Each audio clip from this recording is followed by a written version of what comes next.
اور اے قوم، میرا کیا حال ہے کہ میں تو تم کو نجات کی طرف بلاتا ہوں اور تم مجھے دوزخ کی آگ کی طرف بلاتے ہو۔ تم مجھے اس لیے بلاتے ہو کہ اللہ کے ساتھ کفر کروں اور اس چیز کو اس کا شریک مقرر کروں جس کا مجھے کچھ بھی علم نہیں،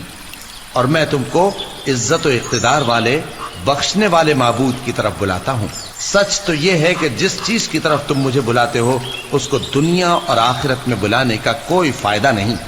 اور ہم کو اللہ کی طرف لوٹنا ہے، اور حد سے نکل جانے والے ہی دوزخی ہیں۔ جو بات میں تم سے کہتا ہوں تم اسے آگے چل کر یاد کرو گے، اور میں اپنا معاملہ اللہ کے سپرد کرتا ہوں، بے شک اللہ بندوں کو دیکھنے والا ہے۔ غرض اللہ نے اس کو ان لوگوں کی تدبیروں کی برائیوں سے محفوظ رکھا، اور فرعون والوں کو برے عذاب نے آ گھیرا،